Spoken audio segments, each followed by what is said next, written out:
बुधनी में हुए प्रेम सुंदर क्रिकेट टूर्नामेंट का समापन हुआ। इस दौरान सीएम शिवराज सिंह के बेटे कार्तिकेय सिंह चौहान ने खिलाड़ियों का हौसला बढ़ाया और मैचों का लुत्फ उठाया।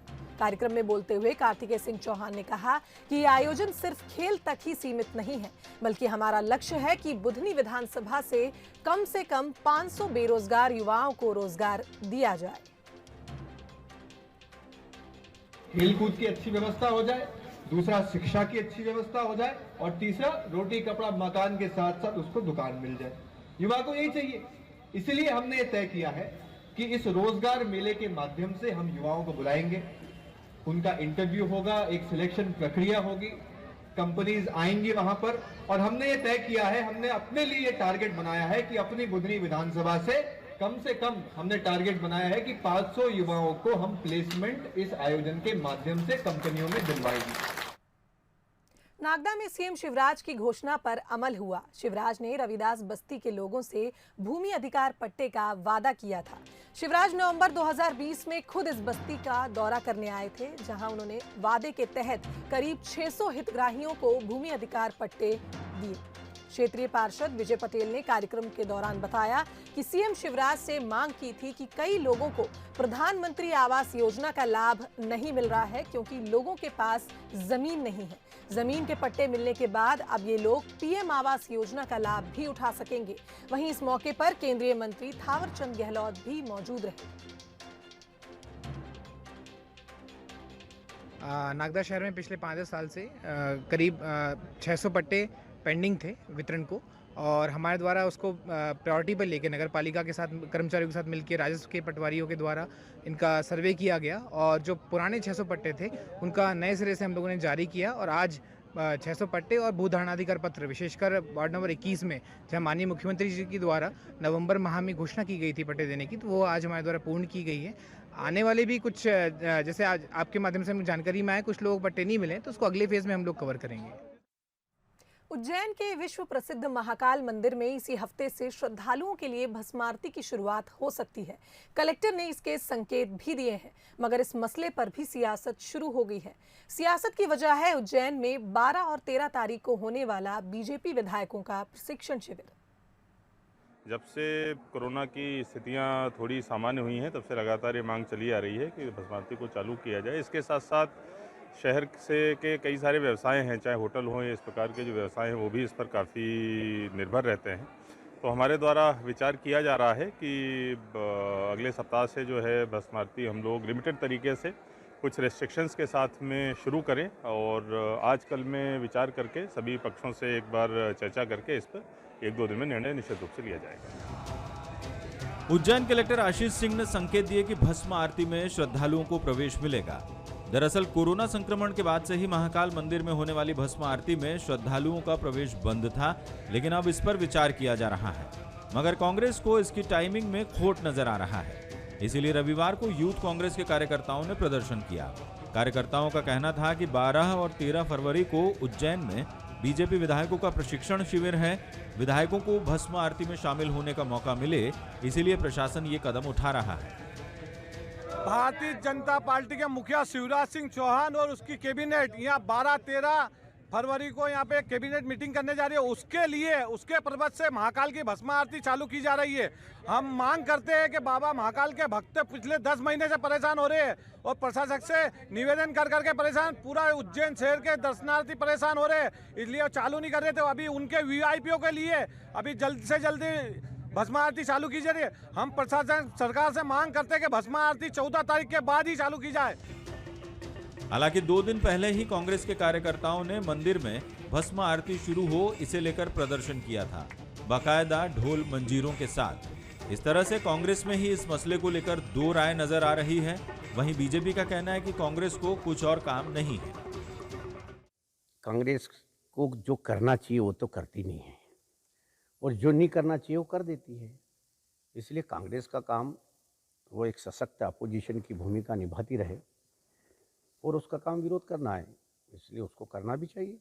अब उनकी मांग से कोई शासन प्रशासन नहीं चलता है। उन्हें यदि कोई वाद दिया है तो उस वाद पे प्रशासन विचार करें, यहाँ के जिलाधीश महोदय विचार करें। पिछले 8 महीने से भस्म आरती में श्रद्धालुओं का प्रवेश बंद था। अब प्रशासन ने जिस तरीके से संकेत दिए हैं उससे माना जा रहा है कि इसी हफ्ते इसकी शुरुआत हो सकती है। राजनीति अपनी जगह है, मगर ऐसा होता है तो श्रद्धालुओं को बाबा का वो रूप देखने को मिलेगा जिसके लिए उनकी आंखें तरस गई थी। संतोष कृष्णानी, बंसल न्यूज, उज्जैन। उत्तराखंड के चमोली में ग्लेशियर टूटने से कल एक बड़ा हादसा हुआ, जिससे पूरी देवभूमि दहल उठी। ग्लेशियर के पानी के तेज बहाव में बहने और मलबे में दबने से 170 से ज्यादा लोगों की मौत की आशंका है। अभी तक 10 लोगों के शव मलबे से निकाले जा चुके हैं, जबकि एक सुरंग से 16 लोगों को सुरक्षित निकाला गया। आईटीबीपी, एनडीआरएफ और एसडीआरजी की टीमों का रेस्क्यू ऑपरेशन लगातार जारी है। इस बीच उत्तराखंड के सीएम त्रिवेंद्र राव भी मौके का जायजा लेने पहुंचे और बचाव दल को तेजी से काम करने और हर स्थिति की जानकारी उन तक पहुंचाने के उन्होंने निर्देश दिए। इस बीच प्रधानमंत्री नरेंद्र मोदी और गृह मंत्री अमित शाह ने भी हादसे में दुख जताया और हर स्थिति में लोगों की मदद के लिए तत्पर रहने की बात कही। प्रधानमंत्री नरेंद्र मोदी ने जान गंवाने वालों के परिजन को 2 लाख रुपए मुआवजा देने का भी ऐलान किया। दूसरी तरफ पावर प्रोजेक्ट ऋषिगंगा को भारी नुकसान पहुंचा है। करोड़ों का काम चौपट हो गया है, तो ऋषिकेश से लेकर हरिद्वार तक हाई अलर्ट जारी कर दिया गया है।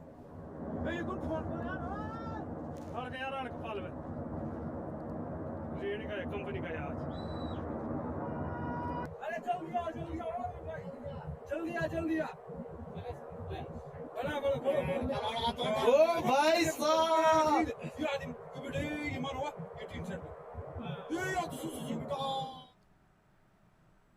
तो आपको बता दें, पीएम मोदी ने ट्वीट किया। उन्होंने कहा कि वरिष्ठ अधिकारियों से लगातार उनकी बातचीत चल रही है, एनडीआरएफ की तैनाती है, रेस्क्यू ऑपरेशन लगातार जारी है और उन्होंने उत्तराखंड में इस हादसे को लेकर दुर्भाग्यपूर्ण स्थिति बताया। उनका कहना है कि उनको काफ़ी दुख हुआ, ये हादसा हुआ है और वरिष्ठ अधिकारियों से उनकी लगातार बात हो रही है और भारत उत्तराखंड के साथ खड़ा है और राष्ट्र सभी की सुरक्षा के लिए प्रार्थना करता है।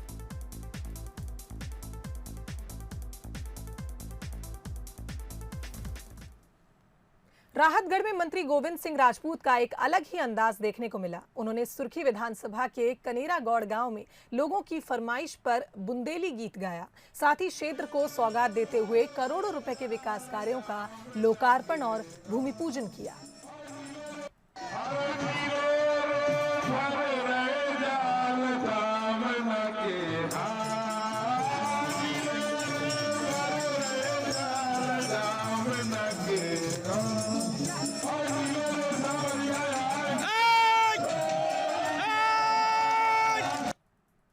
शिवराज सरकार में मंत्री गोविंद सिंह राजपूत की गायकी का शौक नहीं रखते, बल्कि उनके सुपुत्र आकाश राजपूत भी गायकी के उस्ताद हैं। उनकी गायकी और एक्टिंग का एक वीडियो सोशल मीडिया में इन दिन धूम मचा रहा है। क्रिकेट पर बने इस वीडियो को उन्होंने आवाज दी है। बता दें कि सागर की सुर्खी विधानसभा में इन दिनों क्रिकेट का महाकुंभ चल रहा है, जिसका नाम है मंत्री कप। इस टूर्नामेंट में पूरी विधानसभा की कई टीमें हिस्सा ले रही हैं। खास बात यह है कि इस प्रतियोगिता में सिर्फ सुर्खी विधानसभा के क्रिकेट खिलाड़ी ही अपने जौहर दिखा सकते हैं, बल्कि इस टूर्नामेंट के प्रमोशन और ज्यादा से ज्यादा युवाओं को जोड़ने के लिए ये वीडियो बनाया गया है। गाने के बोल हैं, वो खेलेगा सुर्खी तो जीतेगा सुर्खी। जीतेगा सुर्खी, खेलेगा खेलेगा खेलेगा खेलेगा सुर्खी, जीतेगा जीतेगा जीतेगा जीतेगा सुर्खी।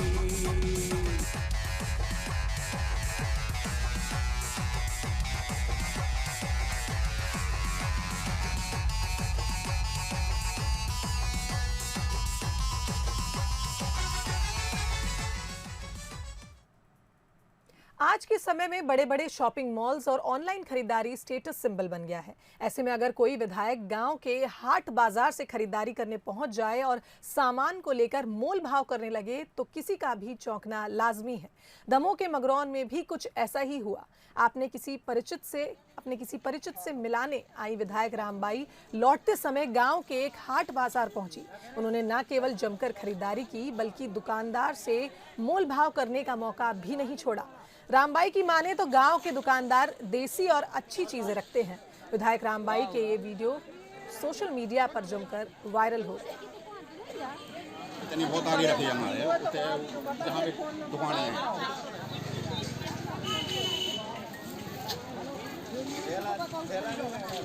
हलवा बना भी ले लो। में जैसे चाने अभी तो फल मिल रहा है।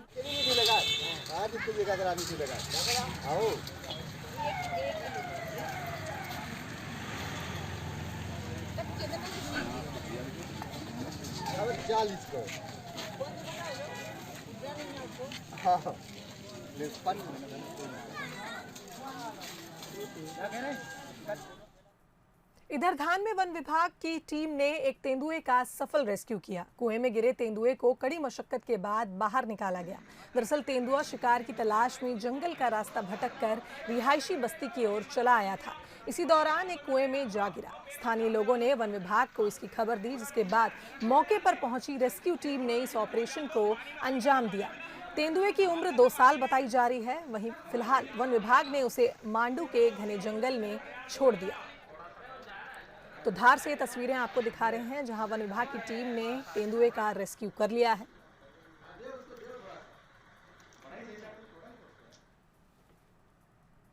बाघों के बाद अब गिद्धों की संख्या में भी मध्य प्रदेश के अव्वल रहने के आसार हैं। रविवार को पूरे प्रदेश में एक साथ गिद्धों की गिनती की गई, जिसमें पन्ना टाइगर रिजर्व में गिद्धों की संख्या में इजाफा हुआ है। देखिए ये रिपोर्ट।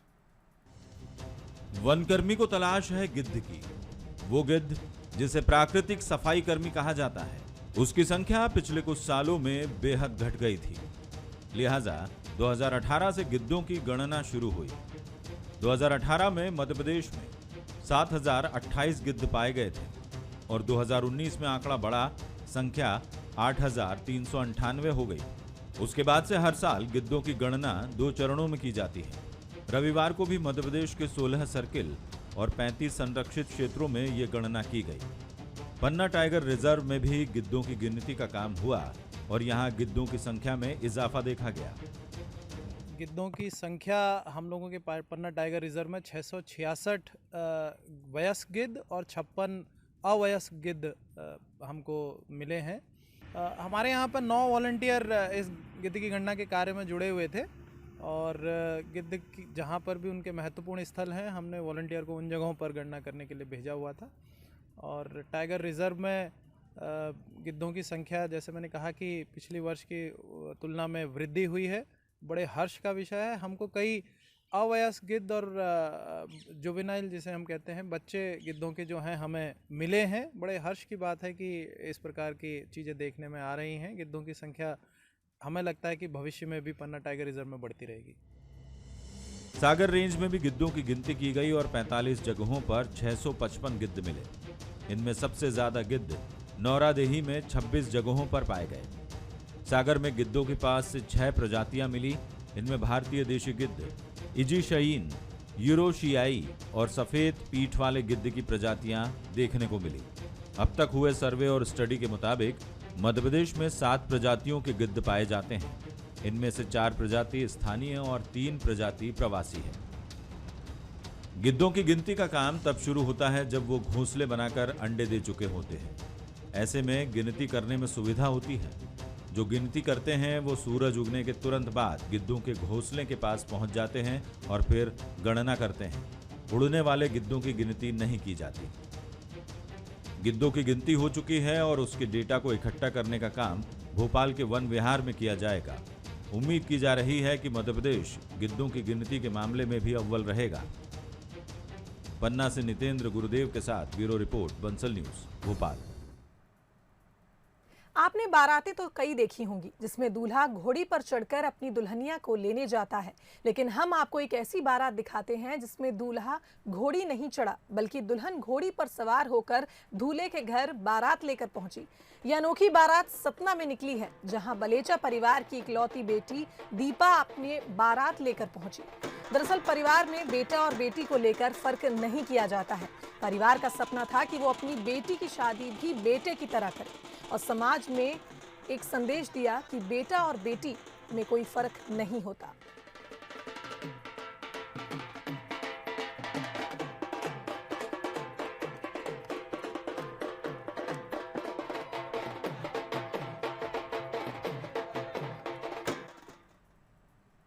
शादी से जुड़ा एक और मजेदार वीडियो हम आपको दिखाते हैं जिसे लोग खूब पसंद कर रहे हैं और सोशल मीडिया पर यह वीडियो खूब वायरल हो रहा है। दरअसल इस वीडियो में शादी के दौरान दूल्हा दुल्हन स्टेज पर फोटो शूट करवा रहे थे। इसी दौरान फोटोग्राफर ने दूल्हे को साइड कर दुल्हन के फोटोज लेना शुरू कर दिया।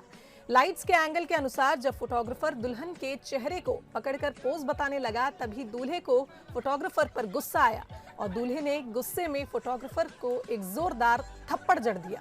ये देख दुल्हन जोर जोर से हंसने लगी। दुल्हन अपनी हंसी को कंट्रोल नहीं कर पाई और हंसते हंसते स्टेज पर ही गिर गई। दुल्हन का यह अंदाज लोगों को काफी पसंद आ रहा है। वहीं कुछ लोग शादी के दिन दुल्हन के इस तरह के बर्ताव करने को बुरा भी कह रहे हैं, लेकिन थप्पड़ पड़ने के बावजूद फोटोग्राफर को हंसते हुए देख कई लोग इस वीडियो को प्रैंक भी कह रहे हैं।